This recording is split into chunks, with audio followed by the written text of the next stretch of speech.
होती है? क्रेडिट। तो इंटरेस्ट एक्सपेंस फॉर ईयर हमेशा क्रेडिट साइड पर आएगा और यहाँ पर क्या आएगा?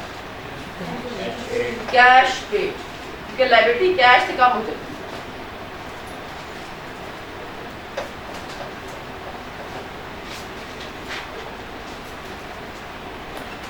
Tax payable same, liability brought down credit side पर, इधर आएगा कैरिड डाउन, इधर आएगा टैक्स एक्सपेंस फॉर ईयर और इधर आएगा कैश पेड, जिस तरह बाकी लायबिलिटीज करती है।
तकरीबन बस यही लेजर होते हैं जो मैक्सिमम आपसे पूछे जाते हैं।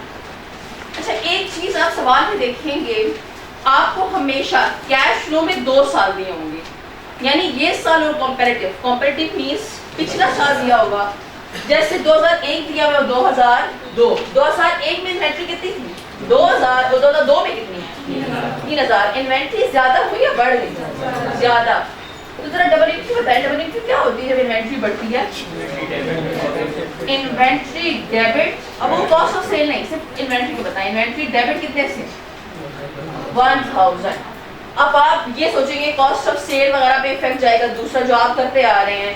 कैश फ्लो में अपनी आसानी के लिए आपने कहना है इन्वेंट्री डेबिट और दूसरा इसका इफेक्ट जाएगा कैश क्रेडिट। यानी कोई आपसे पूछे कि जब इन्वेंट्री बढ़ती है तो आपकी जेब से क्या होता है? कैश जा रहा होता है। वजह बता सकते हैं कैसे?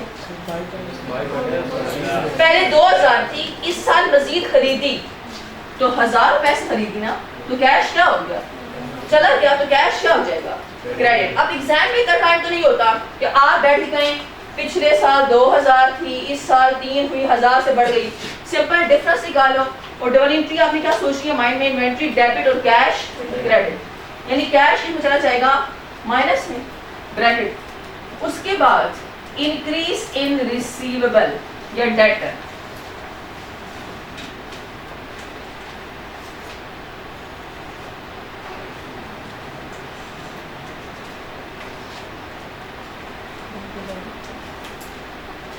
अगेन क्या हो रहा है आपके पास?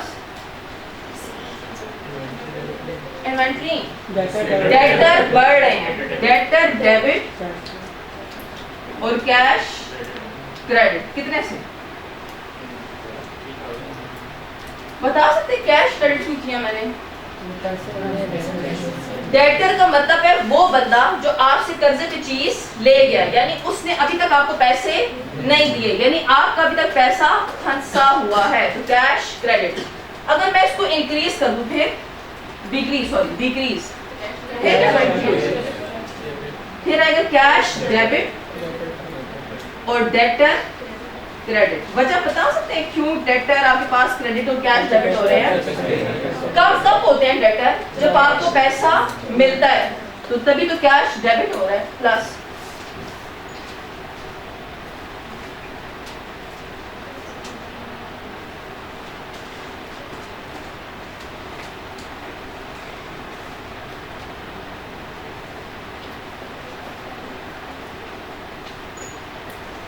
लायबिलिटी आपके पास पहले थी 1000, अब रह गई है 200, तो क्या डिफरेंशिएट करेंगे? वैसे लायबिलिटी बाय नेचर क्या होती है?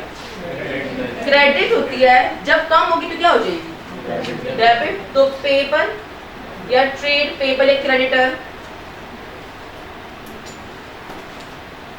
डेबिट और दूसरा इफेक्ट कहाँ जाएगा? Cash credit 800। क्यों कैश कम हो रहा है? लायबिलिटी तभी कम होती है ना जब आपकी जेब से क्या जा रहा होता है? कैश कम हो रहा होता है। और अगर ये इंक्रीज इन हो पेबल तो फिर इसी को रिवर्स कर देंगे। लायबिलिटी जब बढ़ती तो क्या होती है? क्रेडिटर क्रेडिट और कैश डेबिट। तो जिस तरह है वजह बता सकते हैं क्यों लायबिलिटी क्रेडिटर इंक्रीज होने से कैश डेबिट क्यों हो रहा है? आपने उधार पे लिया, यानी पैसे अभी तक आपके पास पड़े हुए हैं, आपने कहीं पर खर्च नहीं किए।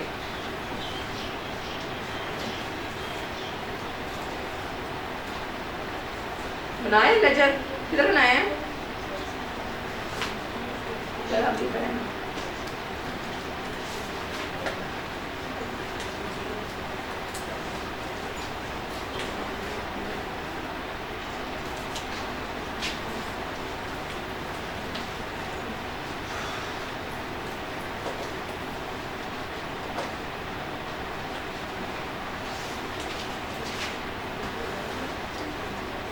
ये इंक्रीज डिक्रीज याद रखें एग्जाम में टाइम में जो आप सोचेंगे कि इंक्रीज हो रहा है डिक्रीज, बस याद रखें जो चीज़ नेचर होगी वो उसके मुताबिक कोई दूसरा इफेक्ट कैश में हमेशा जाएगा।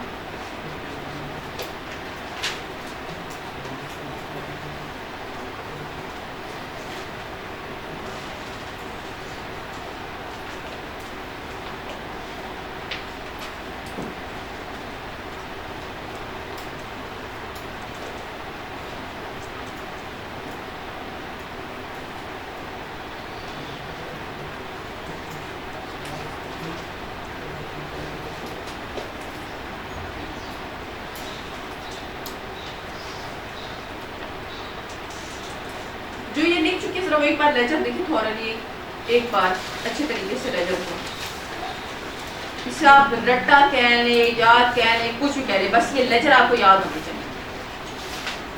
चलिए समरा, हाँ तो और क्या ही तो मैंने लिखवाए हैं, अब आपने याद रखने हैं।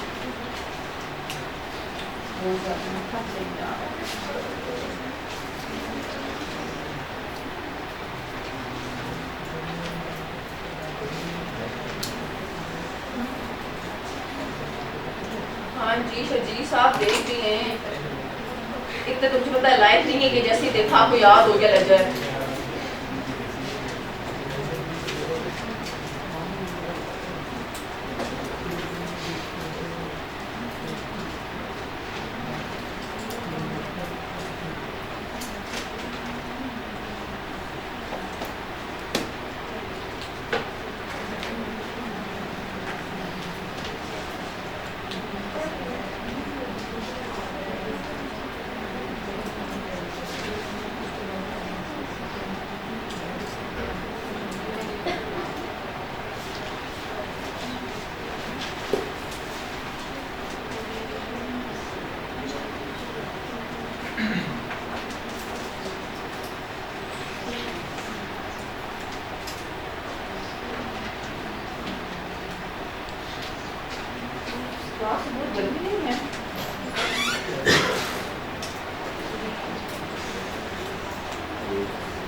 वैसा आप देख लें लेजर काम आएगा एनपीओस में, कैश फ्लो में 15 नंबर का सवाल आता है कैश फ्लो से, तो आप ना समझे ना।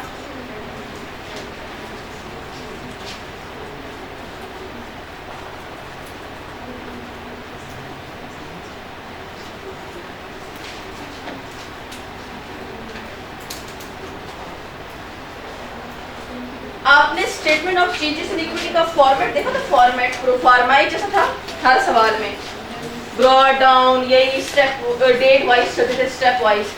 एसओसीआई का फॉर्मेट था, रेवेन्यू से स्टार्ट होता है, नेट प्रॉफिट पे एंड होता है। एसओएफपी का था, एसेट्स लायबिलिटीज कैपिटल।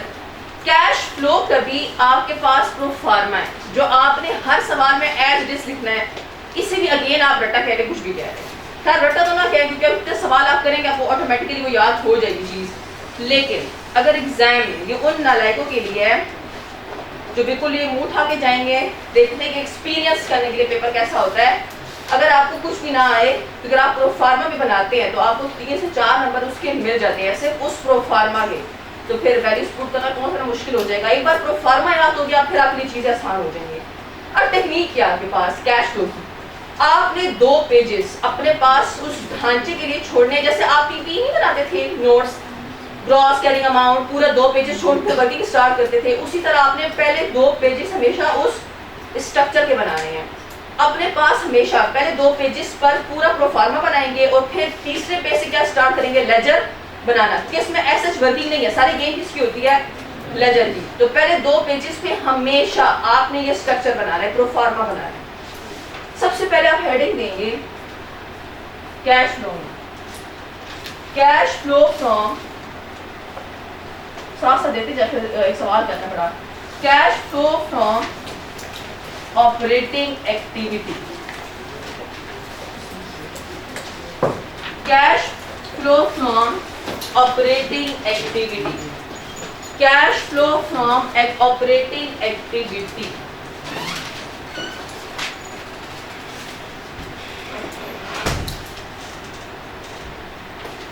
ऑपरेटिंग का वर्ड देखना है ऑपरेशन से। क्या बिजनेस में ऑपरेशंस होते हैं, चीजें बनती हैं, बिकती है, पैसा आता है, कुछ ऐसा नहीं होता है, ये उससे रिलेटेड है। वो कहते हैं जो एक बिजनेस, एक कंपनी जो ऑपरेटिंग एक्टिविटी करती है, यानी ऑपरेशन करती है, चीजें बनाती है, एक्टिविटी करती है, चीजें बेचती है, एक्टिविटी करती है, बताओ उससे कितना कैश आया। सारी गेम कैश की है। मैंने आपको अभी बताया था शुरू में, क्या प्रॉफिट में जरूरी है कि प्रॉफिट का मतलब पूरा का पूरा कैश होता है? प्रॉफिट में ऐसी कितनी चीजें होती हैं जो कि या तो नॉन कैश आइटम होते हैं या फिर वो किस बेसिस पे होते हैं, अक्रूवल बेसिस पे होते हैं। ऐसा है, आपने हमेशा cash flow from operating activity start करनी है पीबीटी से, यानी profit before tax. PBT profit before tax. अगर एग्जामिनर ने प्रॉफिट ना दिया हो तो फिर कहां से मालूम करेंगे? एसोसियाई नहीं देगा वो आपको। रिटेन अर्निंग के लेजर में आपने मालूम किया था, लेकिन वहां पे क्या मालूम किया था आपने? वो प्रॉफिट आफ्टर टैक्स था। जब आप बनाते हैं एसोसियाई तो पहली चीज क्या आती है, पीबीटी, यानी प्रॉफिट बिफोर टैक्स। जब इसमें लेस करते हैं टैक्स एक्सपेंस तो फिर क्या फिगर आती है, प्रॉफिट आफ्टर टैक्स। अगर रिटेन अर्निंग के लेजर से आपने मालूम कर लिया 300 या 3000 प्रॉफिट आफ्टर टैक्स और टैक्स एक्सपेंस आपको गिवन 1000, तो क्या एक्स मालूम कर सकते हैं आप? कितना आएगा? 4। क्लियर? अपने पास में लेजर के पास ये भी लिख ले, क्योंकि एक सवाल पास पेपर में ऐसा आया था जिसमें उसने प्रॉफिट आफ्टर टैक्स दिया हुआ था और कहा था इसे कन्वर्ट करो पीबीटी में, तो आप सिंपली टैक्स एक्सपेंस के थ्रू इसको करेंगे। जहां पे लेजर किया हुआ आपने वहां पर ये लिख लें।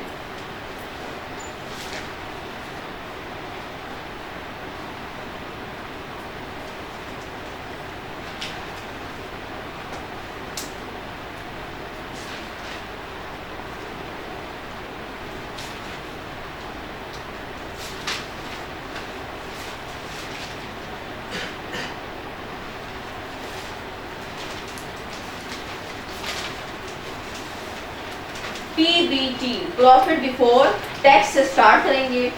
अब इसमें आप नॉन कैश एडजस्टमेंट करेंगे। मैं हेडिंग देती हूँ adjustment for non cash items. क्या डेप्रिसिएशन कैश आइटम है? नहीं। डेप्रिसिएशन देते हुए क्या पैसा दे रहे होते हैं? नहीं। तो डेप्रिसिएशन बाय नेचर क्या है? Non cash item. और यहाँ पर सिर्फ क्या चीज आनी चाहिए? कैश। अब इस पीबीटी को, इस प्रॉफिट को आपने किस में कन्वर्ट करना है? कैश में। जैसे कोई आपको फिगर दे दे और बोले ये नॉन कैश आइटम है, इसको किस में कन्वर्ट करो? कैश में। तो जरा बताएं प्रॉफिट में प्रॉफिट कैलकुलेट करते हुए डेप्रिसिएशन क्या हुई होगी? लेस। तो अब आपने अपोजिट जाना है, आपने इसमें क्या करना है? ऐड बैक करना है। Depreciation on PPE. हर सवाल में वापस ऐड क्या कर देंगे, पीपीई। अब आसानी के लिए क्या सोचेंगे, प्रॉफिट कैलकुलेट करते हुए हमने डेप्रिसिएशन क्या की होगी, लेस। एक्सपेंस है तो आप वापस क्या कर देंगे, add. In short expenses add करेंगे और इनकम को लेस। अपने पास लिखें आसानी के लिए, एक्सपेंसेस को आप ऐड बैक करेंगे और इनकम प्रॉफिट में क्या हुई होती है, ऐड हुई होती है, तो इसे क्या कर देंगे, लेस। एक्सपेंसेस ऐड बैक करेंगे जितने भी हैं और इनकम आप क्या कर देंगे, less.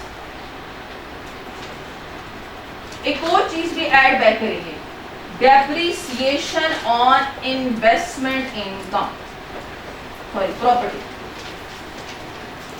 Depreciation on investment property, ये तो डेप्रिसिएशन है, नॉन कैश आइटम। इसमें एक और चीज ऐड बैक करेंगे, इंटरेस्ट एक्सपेंस। वैसे ये मैंने क्यों किया है, इंटरेस्ट एक्सपेंस क्यों ऐड बैक किया,